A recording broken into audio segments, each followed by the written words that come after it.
Kembali bersama kami, pemirsa. Joko Chandra divonis 2 tahun 6 bulan penjara. Vonis ini lebih lama dibanding tuntutan jaksa, yaitu 2 tahun penjara. Hakim menilai Joko Chandra terbukti bersalah membuat surat jalan palsu untuk berpergian ke luar negeri. Majelis Hakim Pengadilan Negeri Jakarta Timur memvonis Joko Chandra hukuman 2 tahun 6 bulan penjara.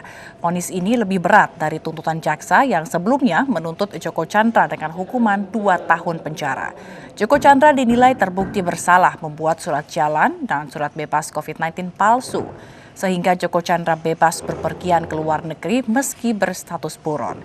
Surat diterbitkan mantan pejabat Polri, Brigjen Prasetyo Utomo, dan dengan bantuan kuasa hukum Joko Chandra, Anita Kolopaking.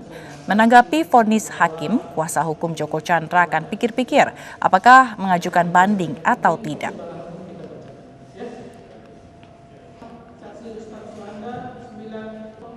Komisi Pemberantasan Korupsi memeriksa istri Edi Prabowo, Iis Rosita Dewi, terkait suap izin ekspor benih lobster. Iis diperiksa terkait kasus yang menjerat suaminya. Istri Edi Prabowo yang juga anggota DPR RI fraksi Partai Gerindra, Iis Rosita Dewi, diperiksa KPK. Iis diperiksa terkait kasus suap izin ekspor benih lobster yang menjerat suaminya.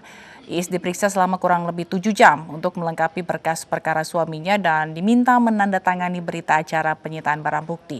Namun ia mengklaim tidak tahu barang apa saja yang disita oleh petugas KPK. Selain Iis, KPK memeriksa 3 saksi lainnya, yaitu PLT Dirjen Perikanan Tangkap Kementerian Kelautan dan Perikanan Muhammad Zaini Hanafi, pengacara Jasman Malik, dan karyawan swasta PT PLI Kasman. Iis juga telah dicegah untuk tidak berpergian ke luar negeri selama 6 bulan ke depan. Saya datang hari ini dalam rangka penandatanganan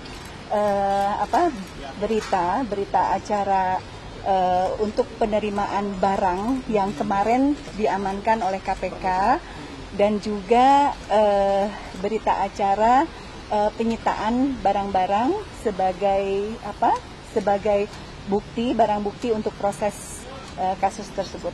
Kebetulan waktu penggeledahan saya tidak ada di tempat, jadi mungkin hal tersebut bisa ditanyakan langsung kepada KPK ya, karena saya tidak ada pada saat itu. Ya itu sepeda itu yang memang punya Bapak ya, milik Bapak yang sekarang memang sedang proses untuk proses untuk pemeriksaan saja. Sementara itu, Komisi Pemberantasan Korupsi juga terus mendalami dugaan peranan Gibran Rakabuming Raka dalam kasus korupsi bantuan sosial COVID-19. KPK akan menelusuri setiap informasi guna kepentingan penyelidikan.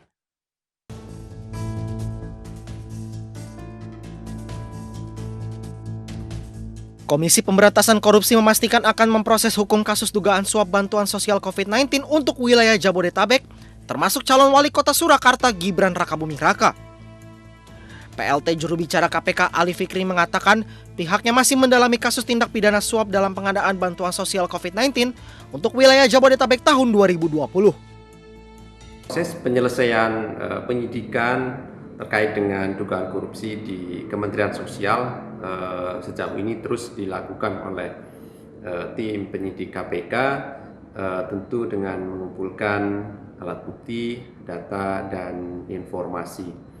Kami memastikan bahwa seluruh data dan informasi akan dikonfirmasi lebih lanjut kepada para saksi-saksi yang nantinya akan dipanggil dan diperiksa oleh tim penyidik KPK. Dalam perkara ini, Gibran membantah terlibat kasus korupsi bantuan sosial yang disebut-sebut merekomendasikan PT Sri Rejeki Isman Textile atau Sritex Tbk dalam pengadaan goodie bag bansos di Kementerian Sosial.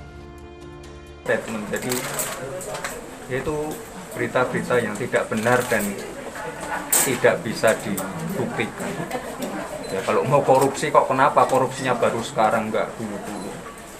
Enggak, saya enggak pernah seperti itu. Mas, kalau pengen proyek ya proyek yang lebih gede, PLN, Pertamina, jalan tol itu nilainya triliunan. Saya nggak pernah seperti itu. Kabar ini mencuat usai mantan Menteri Sosial Juliari Batubara ditangkap dan menjadi tersangka penyelewengan dana bansos COVID-19. Tim Liputan iNews melaporkan. Jaksa Agung ST Burhanuddin berkomitmen menuntaskan kasus dugaan korupsi PT Asuransi Sosial Angkatan Darat Bersenjata Republik Indonesia atau ASABRI. Menteri BUMN Erick Thohir menyambangi Kejaksaan Agung untuk membahas kasus tersebut. Erick Thohir menyampaikan hasil audit Badan Pengawasan Keuangan dan Pembangunan atau BPKP terkait besaran dugaan korupsi PT ASABRI yang mencapai 17 triliun rupiah. Menurutnya penanganan kasus ini dilakukan Kejaksaan Agung karena ada keterkaitan dengan kasus korupsi Jiwasraya. Adapun menurut Jaksa Agung ST Burhanuddin, pihaknya telah berkoordinasi dengan Polri untuk menangani kasus ini.